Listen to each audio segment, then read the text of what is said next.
Alexandre de Moraes teve sua primeira grande derrota, perdeu. Sua estratégia deu errado. Olhem só isso daqui. STF contraria Moraes. O STF veio e disse: não, Alexandre de Moraes está errado. Você vai entender por que esse caso não é de reunião. É um caso de inquérito. Ele participou na noite de uísque e charutos promovida por Daniel Vorcaro, o dono do Banco Master, lá em Londres, bebendo uísque com o investigado. A Polícia Federal agora intimou ele para prestar depoimento. Tá certíssimo. Obstrução não se resolve com acordo. Obstrução de investigação se resolve com inquérito sobre quem está obstruindo e quem está descumprindo decisão judicial.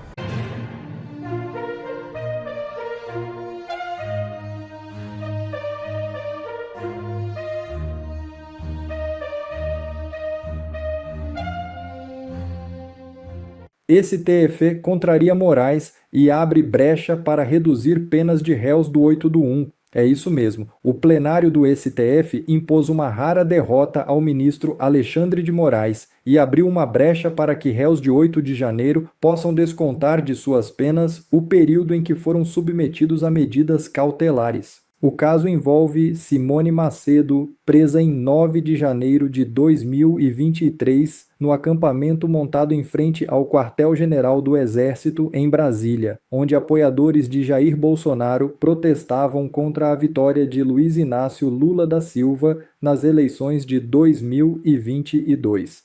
Simone foi condenada a 1 ano de reclusão, em regime inicial aberto, por associação criminosa e incitação ao crime. A defesa recorreu ao STF para que o período em que Simone ficou presa preventivamente e cumpriu medidas cautelares, como o uso de tornozeleira eletrônica e o recolhimento noturno, fosse descontado da pena como se esse tempo já tivesse sido cumprido. O pedido foi negado pelo ministro Alexandre de Moraes. Em decisão monocrática, a defesa recorreu da decisão e o plenário impôs a derrota ao ministro. Urgente. Marcola será intimado pela PF. É isso mesmo. A Polícia Federal deverá intimar Marco Aurélio Santana Ribeiro, conhecido como Marcola e ex-chefe de gabinete do presidente Luiz Inácio Lula da Silva, para prestar depoimento em investigações que tramitam no Supremo Tribunal Federal. O ex-assessor passou a ser citado em apurações que envolvem a lobista Roberta Luxinger e Fábio Luiz Lula da Silva, o Lulinha, filho mais velho do presidente. O depoimento faz parte do avanço das investigações conduzidas pela PF. As diligências tiveram início após os investigadores localizarem referências a Marcola em mensagens extraídas do material apreendido com Roberta Luxinger. Conforme a apuração, a lobista teria realizado transferências financeiras ao ex-chefe de gabinete, além de assumir o pagamento de despesas particulares dele. Foi revelado por que André Mendonça desconfia da PF do Lula, nesse contexto em que Lula quer um acordo com Mendonça para evitar a prisão do chefe da PF. O governo Lula acaba de escalar o ministro da Justiça para costurar ali um acordo entre o ministro André Mendonça e o diretor-geral da Polícia Federal. E quando você souber os motivos que o ministro tem para desconfiar da PF, você vai entender por que esse caso não é de reunião, é um caso de inquérito. Lê aqui comigo na coluna da Malu Gaspar no Jornal o Globo, intitulada Master e INSS. Ministro da Justiça vai tentar um acordo entre Mendonça e diretor-geral da PF. O ministro da Justiça vai buscar definir com o chefe da PF as condições necessárias para preservar o trabalho dos policiais sem criar ruídos com o relator das investigações, que é o André Mendonça. Para tudo então e presta atenção no que isso aqui significa. O ministro do Supremo determina providências dentro de uma investigação que ele preside, e aí a solução do governo não é ir lá e cumprir a decisão.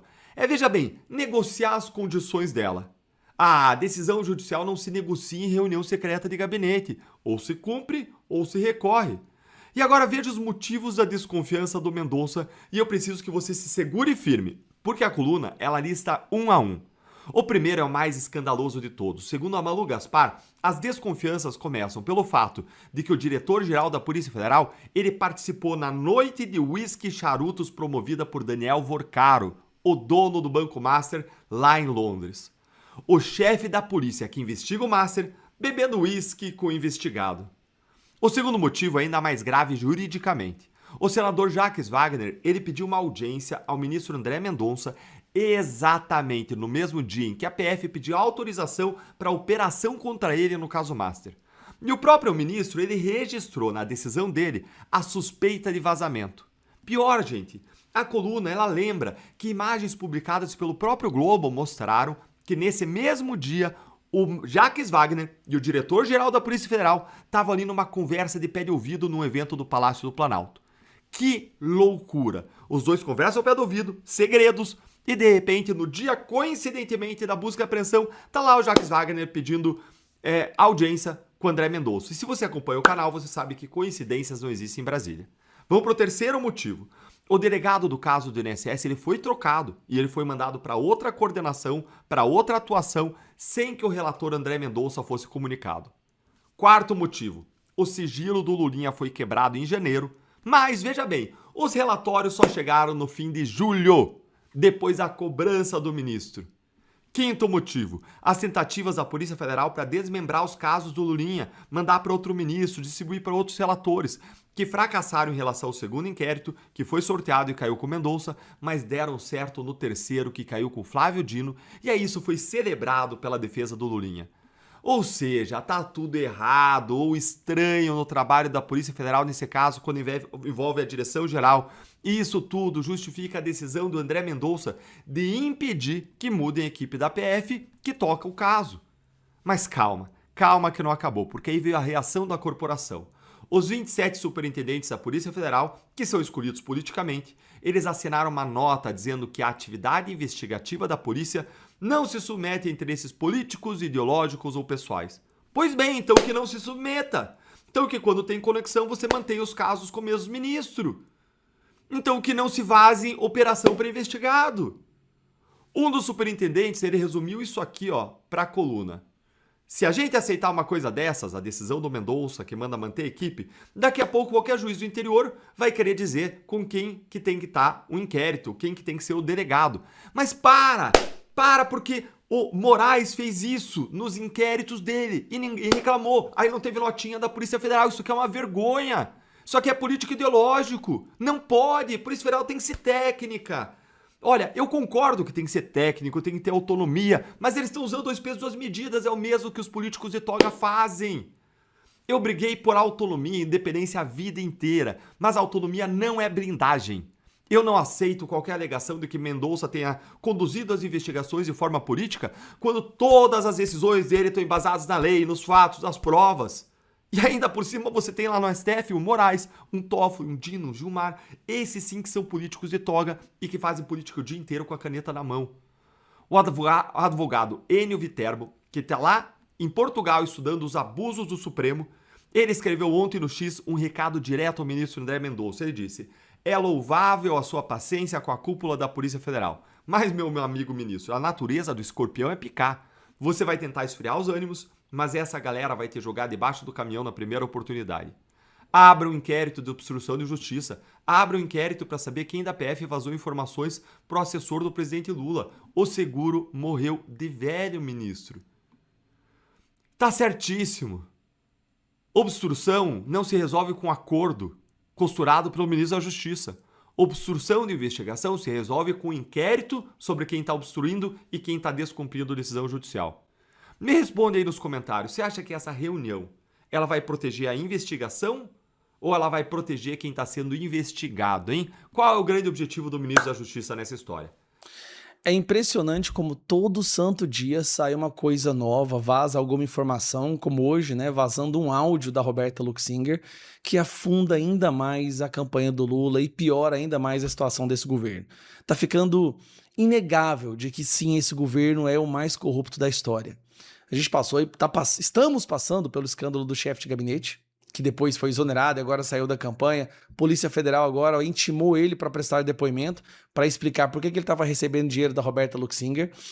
E, sinceramente, cara, a heroína do momento, a camisa 10 do Brasil hoje é essa Roberta Luxinger. Tá aqui. Você sabia que ela foi candidata a deputada estadual?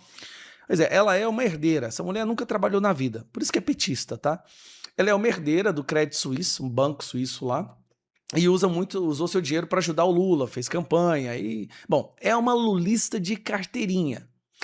Só que ela não é apenas amiga do Lulinha. Já surgiram evidências, como o caso daquele processo trabalhista da ex-empregada doméstica da Roberta Luxinger, onde ela fala que o Fábio Luiz é, na verdade, o marido da Roberta Luxinger. Aparentemente, quando ele ia lá para casa dela, ela, sabe, eles deviam dormir junto, elas tinham um comportamento de namorado e por isso a empregada, uma pessoa humilde, acreditou que ela era que eles eram casados. Pois bem, surge um áudio agora que comprova a proximidade que o Lulinha, por exemplo, quando ia para Brasília, ficava na casa dela. Curioso, né? O Lulinha não ficava na casa do pai, não. O Lulinha ficava na casa dessa mulher. E aí surge um áudio agora que acabou, não tem mais conversa. É inegável a proximidade entre essas duas pessoas. Tá aqui, ó. Áudios de Luxinger para ex-empregada mostram convívio com o Lulinha. Eu vou te mostrar o áudio agora. Vamos dar uma... Escuta aí. Oi, Filda, tudo bem? Como você tá? Como estão as coisas aí? Me dá informações. Tá tudo bem? Se Rafa tá se comportando bem? Me mantém informada. E semana que vem o seu Fábio tá indo? Opa, pera aí, o áudio tá baixo. Vamos botar o áudio alto aqui, pera aí. Oi, Filda, tudo bem? Como você tá? Como estão as coisas aí? Me dá informações. Tá tudo bem? Se Rafa tá se comportando bem? Me mantém informada. E semana que vem o seu Fábio tá indo? E Seu Fábio é o Lulinha. aí vai com visita e Ou seja, ele não tá indo sozinho, ele tá levando mais pessoas. vai ficar lá no quarto das kids. Aí você arruma as camas de criança para os adultos que vão ficar sem os lençóis de criança. Que Oi, gracinha, Filda, opa, tudo que gracinha, né? Arruma tudo aí, porque o seu Fábio tá aí, tá? O meu marido. E aí tá aqui, ó. Uma troca de mensagens de áudio entre a lobista Roberta Luxinger e sua ex-empregada doméstica mostra que o empresário Fábio Luiz Lula da Silva e o Lulinha faziam parte da rotina da casa da Roberta, que a Roberta mantinha em Brasília.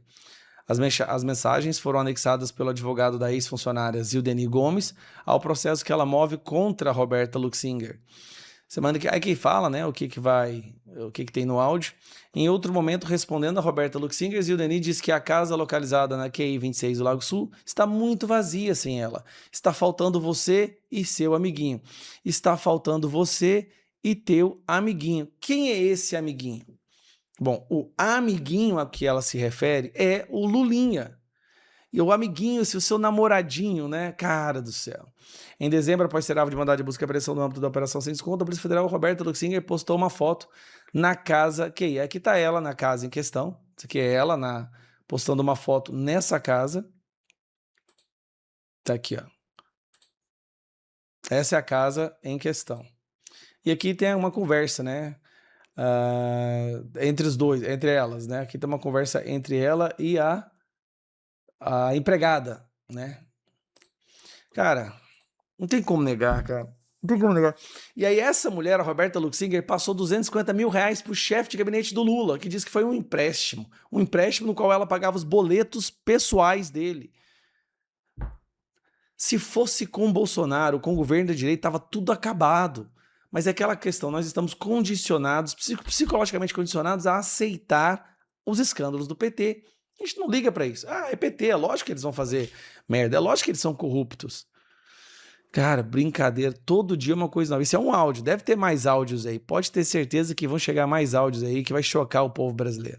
Moraes sofreu uma derrota ontem, quinta-feira, no STF, por 6-4, num dos julgamentos dos réus do dia 8 de janeiro. Pode parecer pouco, mas é uma porta entreaberta, um precedente para que outros réus do dia 8 também consigam derrotar Moraes. O caso é de uma senhora chamada Simone Macedo, presa em 9 de janeiro de 2023, no acampamento do quartel-general em que ela estava. Em 2025, ela pegou 1 ano por associação criminosa, trocado por 225 horas de serviços comunitários e também um cursinho sobre democracia de mentirinha. Muito bem, o Moraes descontou os 59 dias da prisão que ela passou preventiva, mas não o tempo em que ela ficou com a tornozeleira e nem o tempo em que ela ficou recolhida, um recolhimento noturno. A Defensoria Pública mostrou o absurdo de não fazer a conta desse tempo em que ela estava com tornozeleira em recolhimento noturno e o Zanin abriu uma divergência dentro do STF,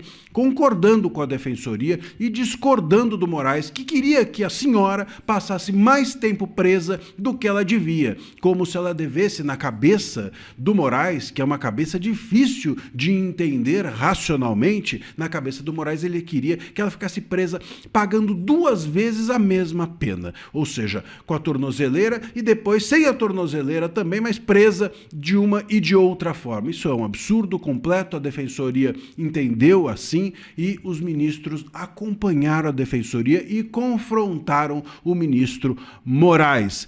A Defensoria disse que isso era um evidente excesso de execução. O Zanin abriu a divergência e entendeu que isso estava também correto. Votaram com ele o Mendonça, votaram com ele o Fachin, até a Carmen Lúcia, o Fux e o Gilmar. Com Moraes, creia-me, votou o Nunes Marques, o Toffoli e o Dino. Carmen e Zanin, que costumam acompanhar o Moraes, dessa vez votaram contra ele. Claro, esse julgamento não foi nas câmeras, de TV, foi um julgamento feito no plenário virtual, mas mostra que talvez o Moraes é um pequeno caso, o caso de uma senhora, mas é aquela história, uma porta entreaberta pode ser o início da porta se escancarar.